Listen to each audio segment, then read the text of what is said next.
नमस्ते, मैं प्रभात प्रियदर्शी आप सभी के लिए एनसीईआरटी की क्लास लेकर के आया हूँ। क्लास 6 की एनसीईआरटी है। चैप्टर नंबर 1 है ज्योग्राफी की। क्लास 6 की एनसीईआरटी ज्योग्राफी है। चैप्टर नंबर 1 है। ये कल मैंने यहाँ से करवाया था आप लोगों को। और इसका चैप्टर का नाम देख लें, यहाँ सौरमंडल में पृथ्वी। और यहाँ आकर के मैंने इसको ख़त्म किया था। ठीक है, यहाँ इससे पहले हो चुका था। ठीक है, अब मैं यहाँ से स्टार्ट करता हूँ आप लोगों को सौरमंडल से। ठीक है, चलिए ध्यान देंगे आप। हाँ, सेकेंड लेक्चर, इस चैप्टर का सेकेंड लेक्चर है सौरमंडल। ठीक है, सौरमंडल। देखिए सौरमंडल। ठीक है, सौरमंडल। सौरमंडल क्या है ये जाना पहले। सौरमंडल किसे कहते हैं? सूर्य, 8 ग्रह, उपग्रह, कुछ अन्य खगोलीय पिंड जैसे क्षुद्र ग्रह, उल्का पिंड मिलकर सौरमंडल का निर्माण करते हैं। मतलब सभी क्या है, सौरमंडल का हिस्सा है, सभी सौर परिवार का हिस्सा है। जिसमें मुखिया कौन है? सूर्य है। सूर्य, 8 ग्रह, पृथ्वी पे जिसमें हम रहते हैं, जितने भी उपग्रह हैं, पृथ्वी का भी एक उपग्रह, चंद्रमा, कुछ अन्य खगोलीय पिंड जो आपको आसमान में चमकता हुआ दिखाई देता है। ठीक है, खगोलीय, सब खगोलीय पिंड कहलाता है। क्षुद्र ग्रह, उल्का पिंड मिलकर सौरमंडल का निर्माण करते हैं। इससे सौर परिवार का नाम दिया जाता है। और उसका मुखिया कौन है? हेड ऑफ फैमिली कौन है? तो सूर्य है। सन है हेड ऑफ फैमिली। यहाँ देखते हैं। अब देखते हैं सूर्य के बारे में। ठीक है, सूर्य। देखिए एनसीईआरटी जो है, पहले तो कहा था कि आईएएस के लिए, यूपीएससी के लिए एनसीईआरटी पढ़ना मस्ट है। ठीक है, अब जितने पीसीएस एग्जाम्स हो रहे हैं उस सब के लिए भी एनसीईआरटी मस्ट हो गया है। यूपी पीसीएस, और इस बार बिहार का आपने एग्ज़ाम देखा है। ठीक है, 69वीं बीपीएससी पीटी। ठीक है, तो सब के लिए एनसीईआरटी मस्ट हो गया। सीडीएस हो गया, एनडीए हो गया, ये सब क्या यूपीएससी एग्ज़ाम कंडक्ट करता है, सीडीएस का, एनडीए का। ठीक है, उस सब के लिए। और तो आप वनडे एग्ज़ाम जितने भी हैं सब बेस है एनसीईआरटी। इसको ध्यान से पढ़ेंगे, सिनॉप्सिस बनाते रहेंगे, नोट्स बनाते रहेंगे, है ना। इसको पढ़ना एकदम अनिवार्य है एनसीईआरटी को। चलिए, चैनल पर नया है तो सब्सक्राइब कर ले, बेल आइकन प्रेस करें, जिससे कि आपको नोटिफिकेशन मिलता रहेगा। लाइक, कमेंट और शेयर करें। सौरमंडल के केंद्र, सूर्य क्या है? सौरमंडल के केंद्र में है, क्योंकि हेड ऑफ फैमिली है ये, तो केंद्र में ही रहेगा। हेड ऑफ फैमिली कौन है? तो सोलर सिस्टम का, सौरमंडल का इंग्लिश नाम है सोलर सिस्टम। उसका हेड ऑफ फैमिली कौन है? मुखिया कौन है? तो सूर्य है। केंद्र में होता है, स्थित होता है। यह सबसे बड़ा है एवं अत्यधिक गर्म गैसों से बना है। किससे बना है? गर्म गैस, हीलियम एवं हाइड्रोजन से। ठीक है, हीलियम हाइड्रोजन से बना है। और इसमें हाइड्रोजन क्या है? हीलियम में कन्वर्ट होता है, संलयन कहते हैं उसको, नाभिकीय संलयन। ठीक है, नाभिकीय फ्यूजन जो कहते हैं, तो नाभिकीय संलयन से ऊर्जा मुक्त होता है ना। इसको फ्यूजन कहा जाता है। ठीक है, आगे बढ़ते हैं। इसका खिंचाव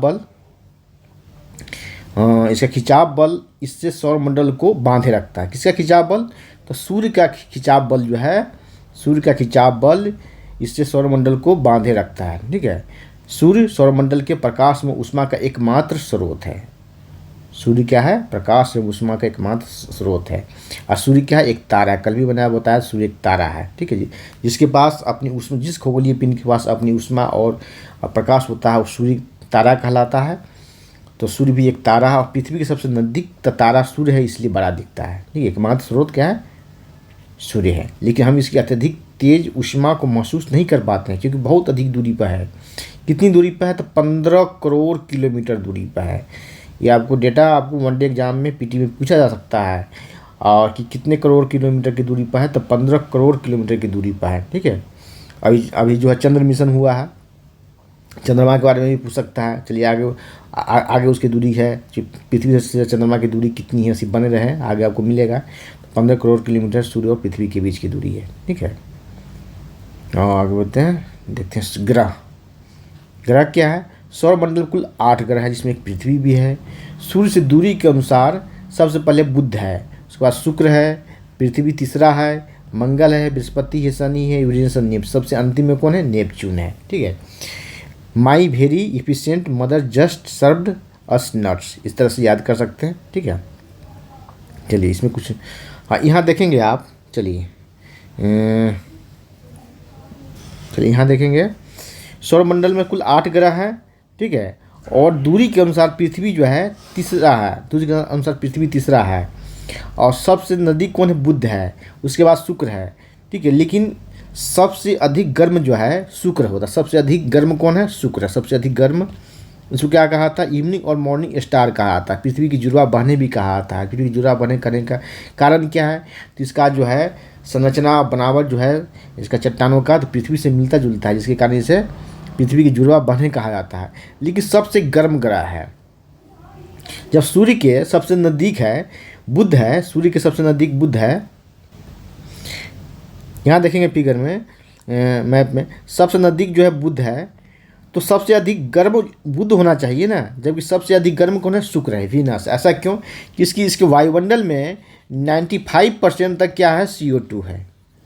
और CO2 क्या है, किसका कारण है, ग्लोबल वार्मिंग का कारण है। ठीक है, ग्लोबल वार्मिंग के कारण CO2 है। ठीक है, एक चादर का काम करता है जो पृथ्वी जो पार्थिव विक्रम को वापस नहीं जाने देता है। कहा आपने देखा होगा, पढ़ा होगा बचपन से ही, कि धूपेले दिनों की अपेक्षा बादल वाले रात क्या होते हैं, अधिक गर्म होते हैं। बादल क्या है, एक लेयर बिछा देता है, और पृथ्वी का पार्थिव विक्रम जो होता है उसे वापस नहीं जाने देता है अंतरिक्ष में। ठीक है, और पृथ्वी पर ही गर्म हवा जो है बनी रहती है, गर्म हवा का लेयर, जिसे गर्मी लगती है। ठीक है, इस तरह। और पृथ्वी पर CO2 की मात्रा कितनी है, 0.03% CO2 की मात्रा है, और यहाँ 95-96% है। समझ जाइए कि कितनी गर्मी होगी। ठीक है, और यहाँ क्या है, दैनिक तापांतर भी बहुत कम है। यहाँ दैनिक तापांतर यहाँ बहुत कम है, क्योंकि रात भी अधिक गर्म होता है और दिन भी अधिक गर्म होता है। दैनिक तापांतर यहाँ बहुत कम है, दैनिक तापांतर। ठीक है, दैनिक तापांतर इतना अभी आपको इस क्लास में नहीं मिलेगा आपको पढ़ने को, सीख ले कि इस ग्लोबल सब, तो सिर्फ आप पढ़ेंगे कि बुध जो है पृथ्वी के सबसे नज़दीक है, उसके बाद शुक्र है, लेकिन सबसे अधिक शुक्र गर्म है। गर्म क्या, यही है साइंस। कोई आप हिस्ट्री ज्योग्राफी भी पढ़ते हैं तो आप कारण जानने की कोशिश कीजिए कि सबसे अधिक गर्म शुक्र है, तो गर्म क्यों है सबसे अधिक गर्म। सबसे अधिक गर्म तो दूरी के अनुसार सूर्य है, बुध है, तो बुध का होना चाहिए, जबकि बुध ठंडा ग्रह है। ठीक है, यहाँ दैनिक तापांतर सबसे कम, सबसे ज़्यादा है दैनिक तापांतर सबसे ज़्यादा का मतलब क्या होगा यहाँ, कि रात और दिन के तापमान में अंतर बहुत ज़्यादा है। यहाँ रात में यहाँ बर्फीली हवा चलती है बुध ग्रह पर, और दिन में जो है बहुत गर्म पड़ती है, रात में कड़ाके की ठंड पड़ती है, बर्फीली हवा चलती है, जिसकी वजह से दैनिक तापांतर बहुत ज़्यादा है। ताप का अंतर, रात और दिन के ताप का अंतर, इसलिए दैनिक तापांतर कहा था। यहाँ दैनिक तापांतर बहुत कम है, क्योंकि दिन में तो गर्मी होती ही है, और पार्थिव विकिरण को जो वापस नहीं जाने देता है, CO2 के लेयर रहा, तो ग्लोबल वार्मिंग का काम करता है, जिसके अनुसार इसका रात भी गर्म होता है, दिन भी गर्म होता है। ठीक है, चलिए आगे बढ़ते हैं, आते हैं जहाँ से हम रुके थे। चलिए जान लीजिए आप कि 8 ग्रह हैं। ये अपने किस अर्थ दीर्घ वृत्ताकार कक्षा में फैले हुए हैं, जिसे कक्षा कहा। इसके रास्ते जो है दीर्घ वृत्ताकार है, फैले हुए हैं, जिसके कक्षा कहा था। क्या कहा था, कक्षा कहा था। बुध सबसे नज़दीक है, लेकिन सबसे अधिक गर्म कौन सा ग्रह है, तो शुक्र है, उसे मॉर्निंग इवनिंग स्टार कहा आता है। ठीक है, पृथ्वी के जुड़वा बहने कहा था। अब बुध जो है केवल 88 दिन में ही सूर्य का चक्कर लगा लेता है, सूर्य का चारों चक्कर सबसे कम दिन में सूर्य का चक्कर कौन लगाता है, तो बुध है, क्योंकि बुध सबसे नज़दीक है 88 दिन में। सूर्य को पृथ्वी का जुड़वा बहन कहा जाता है, क्योंकि इसका आकार एवं आकृति पृथ्वी के समान है। प्लूटो को भी ग्रह माना जाता था, लेकिन इसे ग्रह से बाहर कर दिया। पहले 9 ग्रह कहा जाता था, ग्रह से बाहर कर दिया गया 2006 में, तब कुल 8 ग्रह, इसे 52 ग्रह कहा जाता था। ठीक है, यहाँ देखें, आर्यभट्ट प्राचीन भारत के प्रसिद्ध खगोल शास्त्री थे। उन्होंने ही कहा था सभी ग्रह तथा चंद्रमा परावर्तित प्रकाश के कारण चमकते हैं। ठीक है, आगे आते हैं पृथ्वी, जिस पर हम लोग निवास करते हैं, उसके बारे में जान लेते हैं। सूर्य से दूरी के अनुसार ये क्या, तीसरा ग्रह है, हमने देखा भी है, और आकार में 5वां ग्रह है। आकार में 5वां और दूरी में तीसरा और आकार में 5वां ग्रह है। कौन, तो अपना पृथ्वी। पृथ्वी क्या है, ध्रुव पर क्या है, चपटा हुआ है। ठीक है, इसे भूआब कहते हैं। ठीक है, इसलिए जी का मान जो होता है, जी का मान ध्रुव पर, तो जी का मान जो है क्या है, ध्रुव पर ये चपटा हुआ होता है, ध्रुव पर चपटा हुआ होता है। ठीक है, इसलिए जी का मान सर्वाधिक होता है। यहाँ जी का मान क्या है, सर्वाधिक। जी का मान ये सर्वाधिक होता है, सबसे अधिक होता है जी का मान, सबसे अधिक जी का मान होता है। कहाँ होता है, तो ध्रुव पर होता है, जी का मान सर्वाधिक ध्रुव पर होता है, पोल पर होता है। ठीक है, देखिए अब आगे आते हैं। क्योंकि इसका ध्रुव पर जो होता है, पृथ्वी का जो रेडियस है, त्रिज्या जो होता है वो कम हो जाता है। ठीक है, आप मैथमेटिक्स फार्मूला अप्लाई करके देखेंगे तो रेडियस कम हुआ था, इसके अनुसार जी का मान कम हुआ था, ठीक है। केंद्र से लेकर के रेडियस का मान कम हुआ था। फिर जीवन के लिए अनुकूल परिस्थितियाँ लगभग केवल पृथ्वी पर ही संभव पाई जाती है। पृथ्वी पर न तो अधिक गर्मी है न तो अधिक ठंडी है, यहाँ पानी एवं वायु उपस्थित है, ऐसा किसी भी ग्रह पर नहीं है, ठीक है। इसलिए वहाँ जीवन संभव नहीं है, लेकिन पृथ्वी पर जीवन संभव है। मतलब जीवन अनुकूल सारी परिस्थितियाँ पृथ्वी पर उपस्थित है, ठीक है। प्रकाश की गति लगभग कितनी है? 3 लाख किलोमीटर प्रति घंटा, या 3.8 इंटू 10 मीटर पर सेकेंड इसको कहा जाता है, ठीक है। सॉरी 3 इंटू 10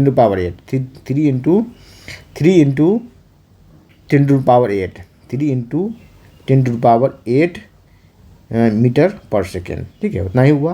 और सूर्य के प्रकाश को पृथ्वी तक आने में कितना समय लगता है? इस तरह क्वेश्चन पूछा जा चुका है बीपीएससी में भी। 8 मिनट लगता है, ठीक है, 8 मिनट लगता है, ठीक है। आगे देखते हैं।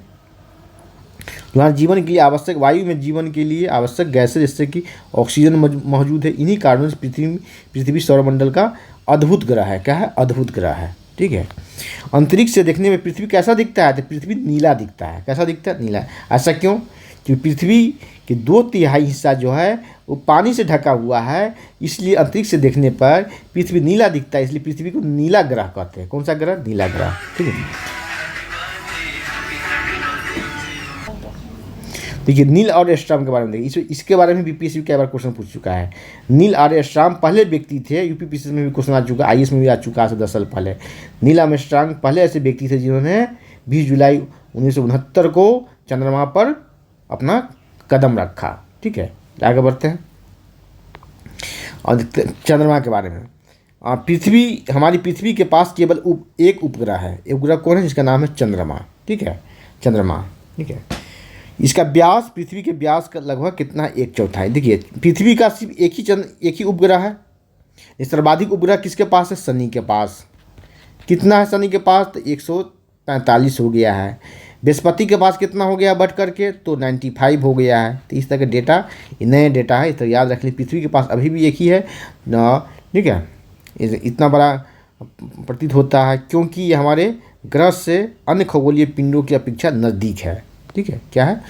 क्यों इतना बड़ा दिखाई देता है? क्योंकि हमारे खगोलीय पिंड और अन्य खगोलीय पिंडों से के अपेक्षा ये हमारे नज़दीक है, ज़्यादा नज़दीक है, इसलिए हमें बड़ा दिखाई देता है। देखिए आपने देखा है कि पृथ्वी और सूर्य के बीच की दूरी कितनी है?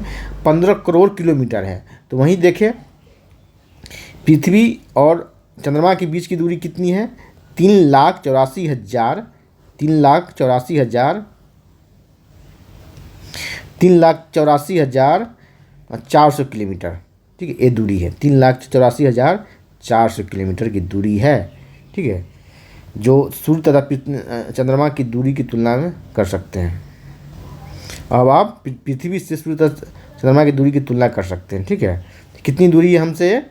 3,84,400 किलोमीटर, जबकि पृथ्वी और सूर्य के बीच की दूरी कितनी है? तो 15 करोड़ किलोमीटर। कितना अंतर है, ठीक है। अब आइए देखते हैं। उपग्रह एक खगोलीय पिंड होता है जो ग्रहों के चारों ओर चक्कर लगाता है, उसे क्या कहते हैं? उपग्रह कहते हैं।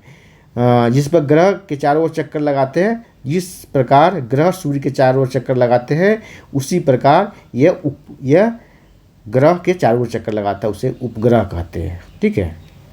मानव निर्मित उपग्रह कृत्रिम पिंड है जो वैज्ञानिकों के द्वारा बनाया गया, जिस पर ब्रह्मांड के बारे में पता जानकारी उपलब्ध कराने के लिए, ठीक है, संचार व्यवस्था के लिए छोड़ा जाता है। तो आगे देखते हैं। चंद्रमा पृथ्वी का एक चक्कर कितने दिनों में लगाता है? तो 27 दिनों में लगाता है। कितने दिनों में? 27 दिनों में। लगभग इतने ही समय में वो अपने अक्ष पर एक चक्कर भी पूरा करता है। इसके परिणाम स्वरूप पृथ्वी से हमें चंद्रमा केवल एक ही भाग दिखाई पड़ता है। चंद्रमा की परिस्थितियाँ जीवन के लिए अनुकूल नहीं है क्योंकि वहाँ वायु नहीं है, ऑक्सीजन नहीं है, खुले मैदान नहीं है। इसी की खोज करने के लिए चंद्र मिशन भेजा गया है, ठीक है। वहाँ पता लगाया जाएगा वायु है कि नहीं, पानी का साक्ष्य तो मिला है, बर्फ़ का साक्ष्य मिला है, और आगे क्या क्या साक्ष्य मिलता है, ठीक है। जिस तरह से अब मंगल पर भी जीवन की संकल्पना तैयार की जा रही है, उस तरह आगे अगर संभव होगा तो चंद्रमा पर भी तैयार किया जाएगा। वहाँ भी आप लोग ज़मीन खरीद सकते हैं। देखिए यहाँ देखिए, इसकी सतह पर पर्वत, मैदान और गड्ढे हैं जो चंद्रमा की सतह पर छाया बनाते हैं। पूर्णिमा के दिन चंद्रमा पर इसकी छाया देख सकते हैं। अब आते हैं क्षुद्र ग्रह। ठीक है, क्या है क्षुद्र ग्रह?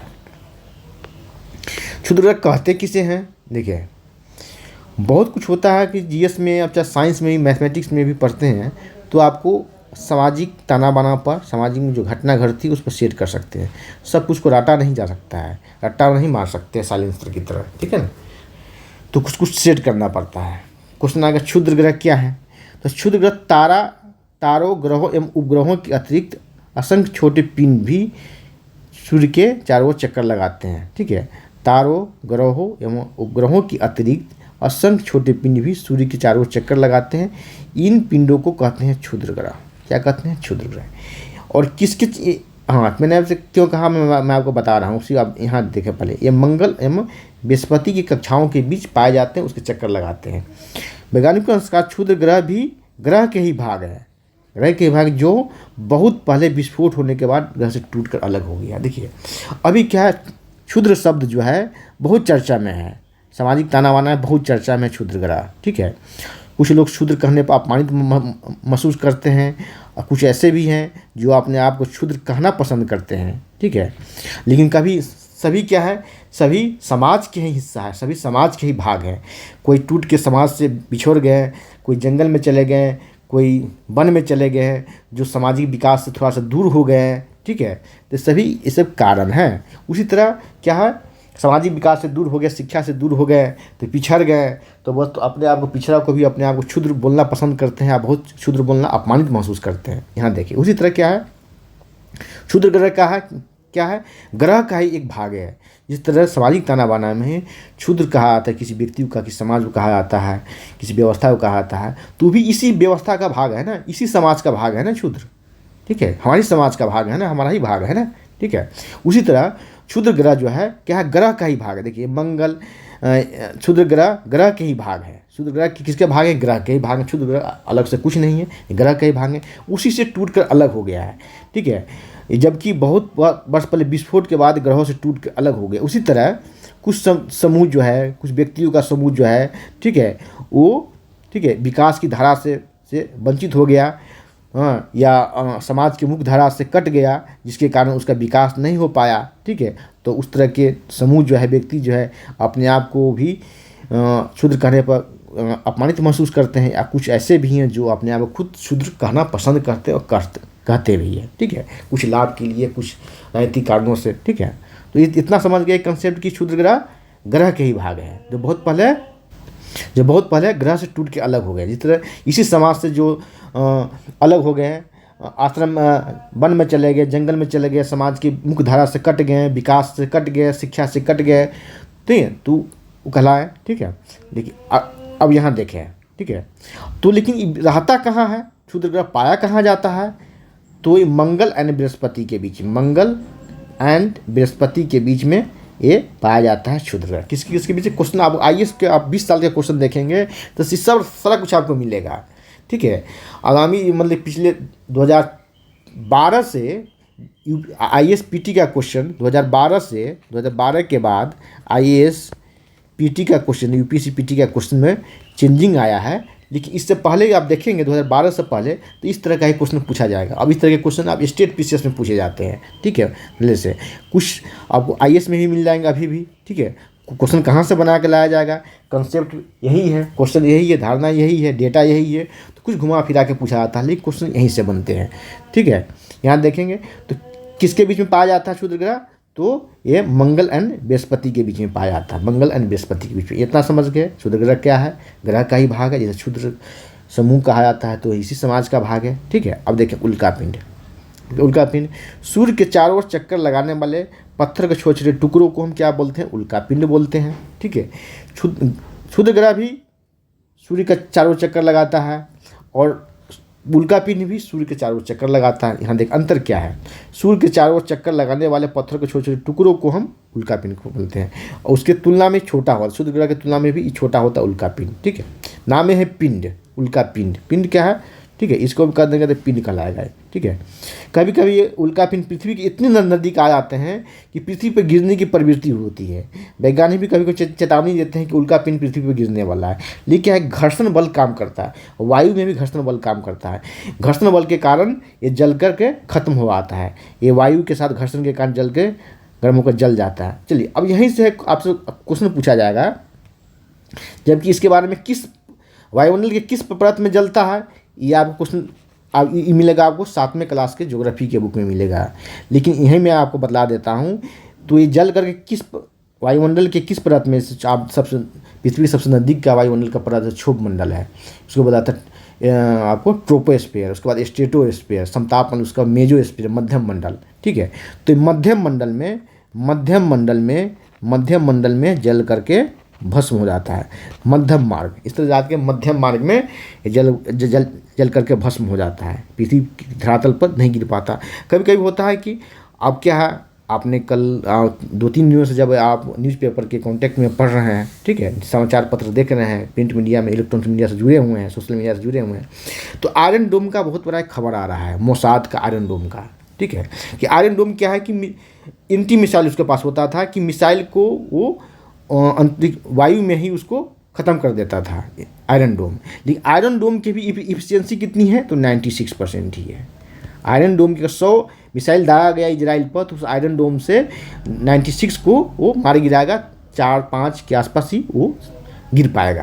तो इसकी भी इफिशियंसी 96% है, ठीक है।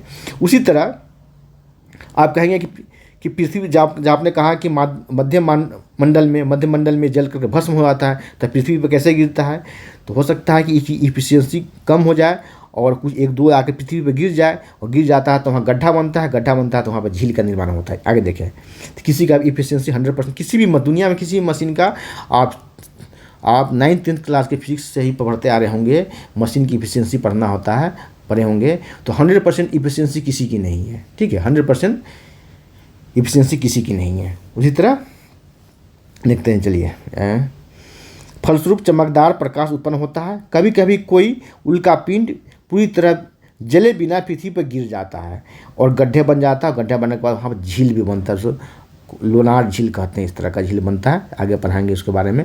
यही है क्षुद्र ग्रह, क्या है, क्षुद्र ग्रह, ठीक है। अगर आपने देखा आकाश में, खुले आकाश में एक ओर से दूसरी ओर चौड़ी सफ़ेद पट्टी की तरह चमकदार रास्ते देखे होंगे, यह लाखों तारों का समूह है, क्या है, आकाश। अब आकाश गंगा के बारे में बता रहे हैं, उल्का पिंड देखते हैं क्या है, हाँ, खुले आकाश में देखे होंगे तो आकाश गंगा, ठीक है। लाखों तारों के समूह को क्या बोलते हैं, आकाश गंगा।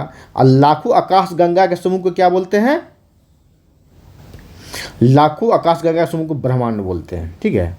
चमकदार है, तारों का समूह है, और हम जो हैं, हमारा पृथ्वी जो है, हमारा सौरमंडल, पृथ्वी तो छोड़ दीजिए, हमारा सौरमंडल जो है इसी आकाशगंगा का एक भाग है।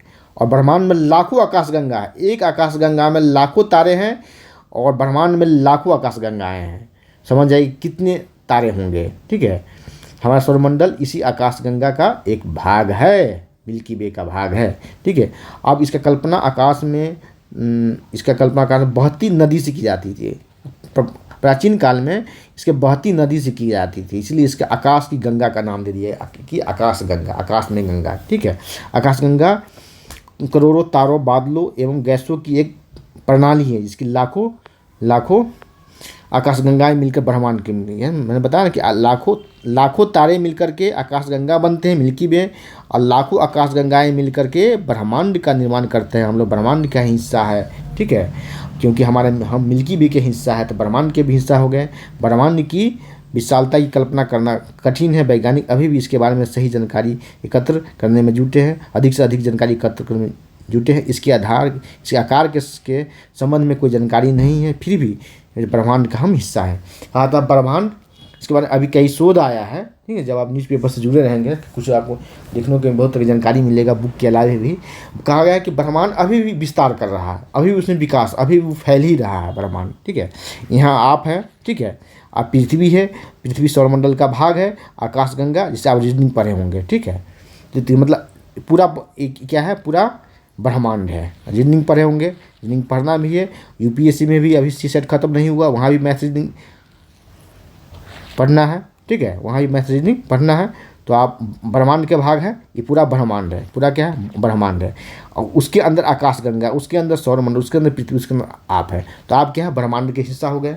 ठीक है, पृथ्वी सौरमंडल का एक भाग है, हमारा सौरमंडल आकाश गंगा मिल्की वे का एक भाग है जो ब्रह्मांड का हिस्सा, तो हम भी ब्रह्मांड के हिस्सा हैं।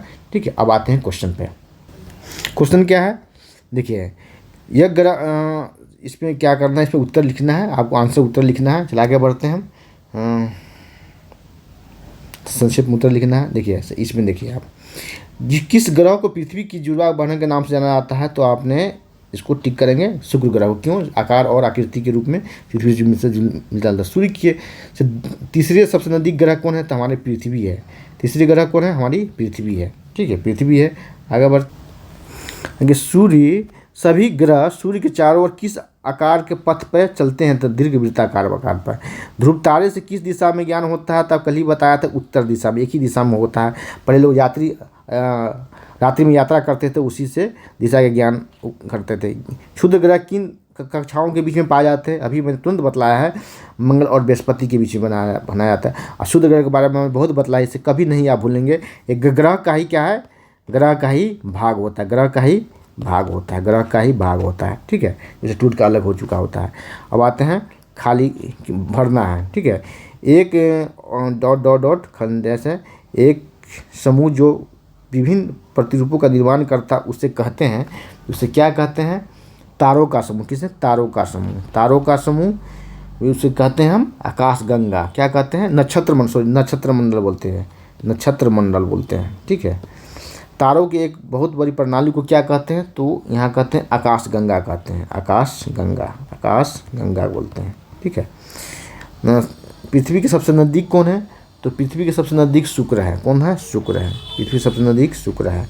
एक जुड़वा बहनें भी है, तो जुड़वा बहनें नज़दीक होती है, इसलिए पृथ्वी सबसे, इससे क्या है आप कहेंगे कि इसे याद कैसे रखें, तो इसके जुड़वा बहनें, जब बहनें हैं वो भी जुड़वा बहनें हैं, सबसे नज़दीक होता है तो शुक्र ग्रह सबसे नज़दीक है। सूर्य से तीसरा सबसे नज़दीक ग्रह कौन है, तो पृथ्वी, हमारी पृथ्वी है। ठीक है, जिस पर हम लोग रहते हैं। ठीक है, ग्रहों के पास अपनी उष्मा तथा प्रकाश नहीं है। क्या, अपनी प्रकाश तथा उष्मा नहीं है, प्रकाश तथा उष्मा नहीं है। किससे लेता है, तो सूर्य से लेता है। चलिए, तो आज इतना ही, फिर अगले क्लास में मिलते हैं। आपको क्लास 6 के ज्योग्राफी का चैप्टर नंबर 2 होगा। आप चैनल पर नए हैं तो सब्सक्राइब कर ले, बेल आइकन प्रेस करें, जिससे कि आपको नोटिफिकेशन मिलता रहेगा। लाइक कमेंट और शेयर करें। धन्यवाद, जय हिंद।